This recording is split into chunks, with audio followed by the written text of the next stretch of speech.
للكاتبة سناء سيد، أنيميشن بشرى شريف. يلا بينا نبدأ قصتنا، بس قبل ما نبدأ على طول لازم نصلي على الرسول صلى الله عليه وسلم.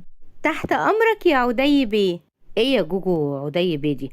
لما نبقى لوحدنا تقولي لي يا عدي بس. عيوني يا عدي بيه. خبط الباب ودخلت عليهم السكرتيرة التانية اللي اسمها حنين. خير يا حنين، في حاجة؟ حسام بيه مستني حضرتك بره يا فندم. ياه، ده انا نسيت ميعاده خالص. دخليه يا حنين وهاتيلي اوراق المشروع الاخير. تحت امرك يا فندم، قالتها هاجر وحنين وخرجوا هما الاتنين. وبعد شوية دخلت هاجر، حطت الاوراق قدام عدي وحسام وخرجت. حنين بتقول لهاجر: انت اتأخرتي ليه عند عدي بيه؟ وانت مالك؟ خليكي في حالك. حنين بصت لها بغيظ وسكتت. حنين كانت عارفة ان عدي بيحب هاجر وناوي يتجوزها، بس كانت متأكدة ان هاجر مش بتحبه وطمعانة فيه، لانه اكبر رجل اعمال في البلد، عدي الحديدي. وحنين كانت بتحب عدي جدا وبتخاف عليه وعايزة تحذره من هاجر، بس مش عارفة تعمل ايه. خلصت حنين شغلها وروحت على بيتها وهي متضايقة جدا. حنين لمامتها: السلام عليكم ورحمة الله وبركاته. مامتها بصت لها وقالت لها: وعليكم السلام ورحمة الله وبركاته. أمورتي الحلوة زعلانة ليه؟ عدي يا ماما، عدي هيضيع مني، وانا لو عارفة ان هاجر بتحبه فعلا كان يبقى عادي، ده نصيب، لكنها طمعانة فيه ومش بتحبه. مامتها سكتت ومش عارفة تقول لها ايه. اعمل ايه يا ماما؟ دبريني. مامتها قالت لها: العمل عمل ربنا يا بنتي، اهدي كده وقومي اتوضي وصلي وادعي ربنا انه يدبر لك امرك. فكرت علا مامة حنين في فكرة وقررت انها تنفذها. كتبت علا جواب وبعتته على عنوان بيت عدي. قالت له فيه: عدي بيه، اتأكد من حب هاجر ليك قبل ما تعمل اي خطوة، ومش هتخسر حاجة لما تتأكد. الجواب لما وصل لعدي وقراه شغله جدا. يا ترى مين اللي بعت له الجواب ده؟ ويا ترى يقصد بيه ايه؟ لكنه قال في نفسه: والله يا عدي فعلا مش هتخسر حاجة لما تتأكد، رغم اني متأكد من حب هاجر ليا، بس نشوف. وقرر انه يعمل حيلة عشان يتأكد من حب هاجر ليه. بعد اسبوع هاجر وحنين قاعدين في الشركة، وصلهم خبر ان عدي عمل حادثة وفي المستشفى في حالة خطيرة. حنين بلهفة: ايه؟ عدي بيه؟ طب هو حالته عاملة ايه دلوقتي؟ هاجر ببرود: عدي بيه قوي، ما تقلقيش عليه، اكيد هيقوم منها. انتي مالك باردة كده ليه؟ وانتي مالك ملهوفة قوي كده ليه؟ عشان هو انسان محترم ويستاهل ان احنا نخاف عليه. والله محترم وبتخافي عليه؟ طيب تكر مني بقى، عشان انتي عارفة انه يخصني. حنين سابتها وقامت خرجت وراحت لعدي المستشفى عشان تطمن عليه. وصلت حنين لقت مجموعة من الموظفين موجودين والدكتور واقف معاهم. الدكتور قال: الحادثة كانت جامدة جدا والحمد لله ان عدي بيه قام منها بالسلامة، بس هو للأسف فقد بصره. حنين انهارت اول ما سمعت الخبر ده وقالت للدكتور: طب مفيش امل يرجع يشوف تاني يا دكتور؟ ربنا يسهل، ان شاء الله هيتابع مع دكتور عيون كبير، ادعوا له. مشي الدكتور وحنين واقفة عيونها مليانة دموع. بعد شوية روحت حنين ومنهارة من العياط. مالك يا بنتي؟ فيكي ايه؟ طمنيني عليكي. عدي يا ماما عمل حادثة وحالته خطيرة وفقد بصره. لا حول ولا قوة الا بالله. ما تزعليش يا حبيبتي، ده امر الله ونعم بالله، إنا لله وإنا إليه راجعون. اللهم أجرني في مصيبتي واخلف لي خيرا منها. أيوة كده يا حبيبتي، لازم تتمسكي. وقامت حنين اتوضت وصلت ودعت لعدي: يا رب، يا رب اشفيه، يا رب اشفهولي وخليهولي يا رب. أما علا فكان قلبها وجعها جدا على بنتها ومش عارفة تعمل ايه وتتصرف ازاي. تاني يوم حنين راحت المستشفى قبل ما تروح الشغل عشان تطمن على عدي. دخلت عليه الأوضة لقيته نايم. بدأت حنين تتكلم وتقول: لو تعرف انا بحبك قد ايه وهموت من امبارح. انا لو اطول اديك عينيا كنت اديتها لك، بس انت تقوم بالسلامة. يا رب، يا رب اشفيه يا رب، يا رب اشفيهولي يا رب.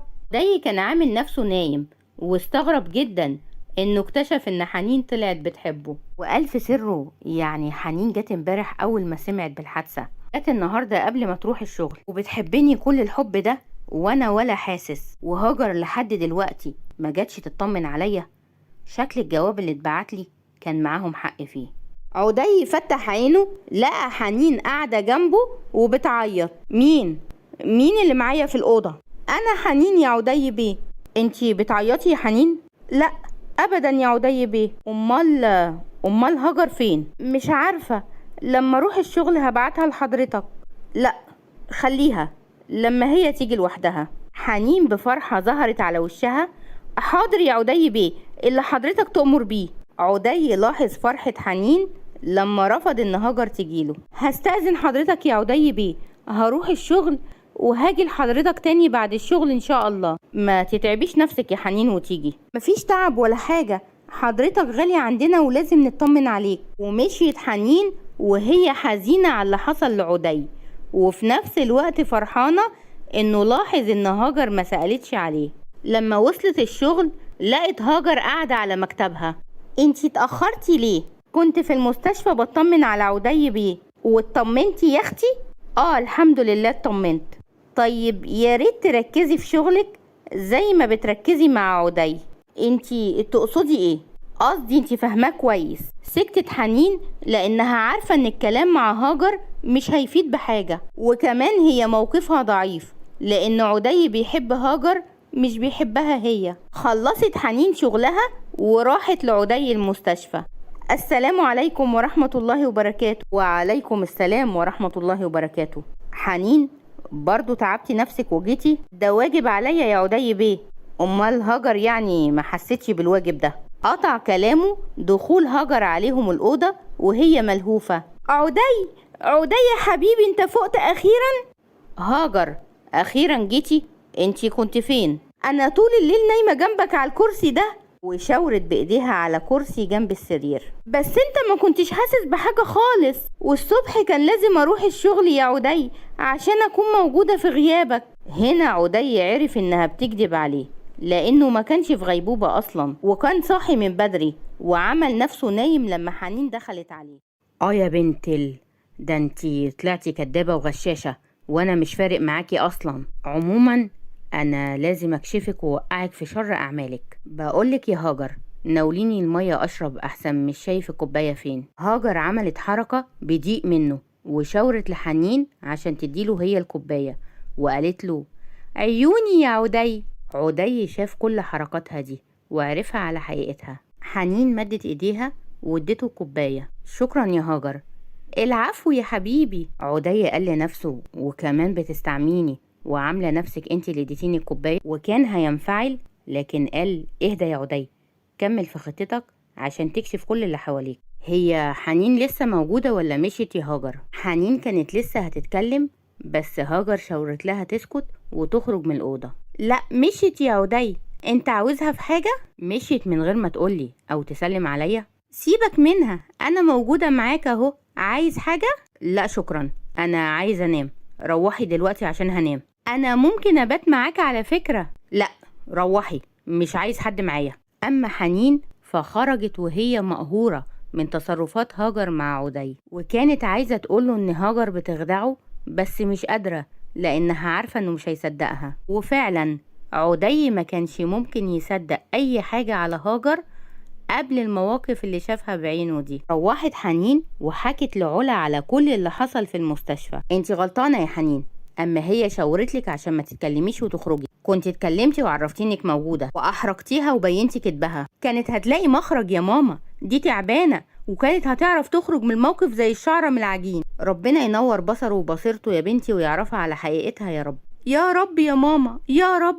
تاني يوم الصبح راحت حنين المستشفى عشان تطمن على عدي. دخلت الأوضة لقيته نايم برضه. قعدت تتكلم وتقوله وحشتني قوي يا عدي، انا ما كنتش عايزه امشي امبارح واسيبك لوحدك، بس هاجر منها لله هي اللي مشيتني. انا كنت عايزه اقولك امبارح اني موجوده وكنت عايزه اعرفك حركاتها معاه، بس انا عارفه انك مش هتصدقني، انت مش بتصدق عليها اي حاجه. عدي كان سامع كل كلامها وعامل نفسه نايم طبعا. ياه يا حنين، ده انا ما كنتش حاسس بيكي خالص ولا بمشاعرك البريئة دي. الحمد لله ان ربنا كشف لي هاجر على حقيقتها، وكشف لي حنين الطيبة على حقيقتها. قطع تفكيره صوت حنين وهي بتقوله: انا مضطرة امشي يا عدي، كان نفسي اسلم عليك قبل ما اروح الشغل، بس مش هينفع اصحيك واقلقك من النوم. وخرجت حنين وسابت عدي يفكر فيها وفي طيبتها وحنيتها.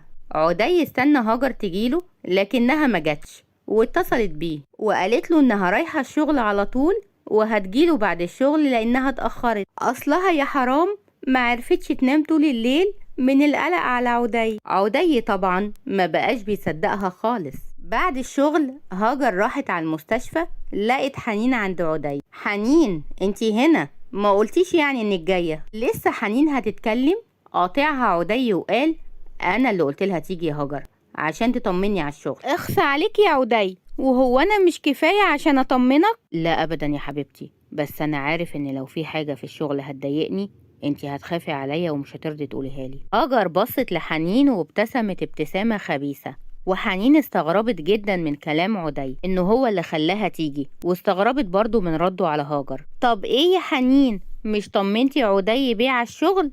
اتفضلي روحي بقى عشان ما تتأخريش. عدي اتغاظ منها جدا بس مرضيش يتكلم. حنين اتحرجت وقالت: طب خلاص انا همشي عشان ما اتأخرش، مع السلامة يا عدي بيه. بعد ما مشيت حنين عدي قال لهاجر: بس انتي احرجتي البنت يا جوجو. ولا احرجتها ولا حاجة، دي اصلا بنت ملهاش لازمة وسكرتيرة فاشلة، دي اخطائها كتير وانا بلم من وراها دايما عشان تاكل عيش، بس شكلي هغيرها قريب. عدي بصوت واطي: الله اعلم مين اللي هيتغير قريب. بتقول حاجة يا عدي؟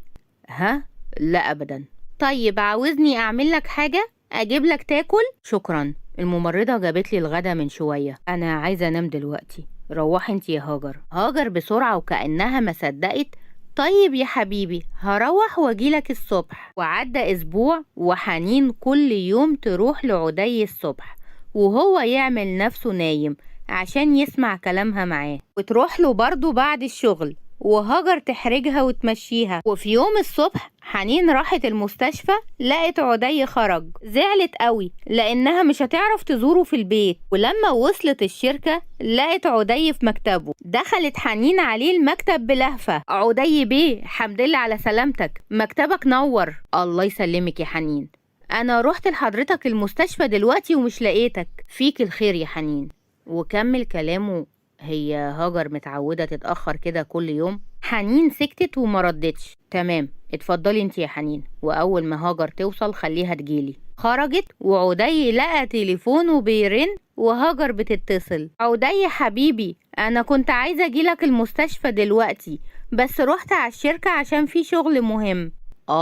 ولا يهمك يا هاجر، ما انتي برضو مكاني وعيني اللي بشوف بيها. طبعا طبعا يا حبيبي، هقفل معاكي دلوقتي يا هاجر عشان الممرضة هتديني حقنة. ماشي يا حبيبي، بالشفا. وقفل عدي وطلب حنين: بقولك يا حنين، هاجر لو اتصلت ما تقوليلهاش ان انا هنا في الشركة عشان عايزة اعمل لها مفاجأة. حاضر يا عدي بيه. حضرتك تأمرني بحاجة تانية؟ شكرا يا حنين، شكرا على كل حاجة عملتيها معايا وعلى اهتمامك بيا. على ايه يا عدي بيه، ده واجب علينا. انتي يا حنين اثبتيلي انك بنت اصول وجدعة وتستاهلي كل خير. حنين حست باحراج وقالت: طب هستأذنك يا عدي بيه، ولو حضرتك احتجت لأي حاجة ناديلي. خرجت حنين وهي فرحانة جدا من كلام عدي ليها. أما عدي فابتسم من كسوف حنين وأعجب بيها. دي كانت أول مرة يبدأ يفكر في حنين بجد ويعجب بيها. خلص اليوم وحنين روحت فرحانة جدا. يا رب أشوفك فرحانة ومبسوطة دايما، بس ممكن تقوليلي سبب فرحتك إيه؟ عدي يا ماما شكرني النهاردة وقال لي اني جدعة وبنت اصول. هو لسه واخد باله دلوقتي انك جدعة وبنت اصول؟ المهم انه اخد باله يا ماما. ياه، اخيرا اخد باله مني. ربنا يسعدك يا حبيبتي ويحقق لك كل اللي تتمنيه يا رب.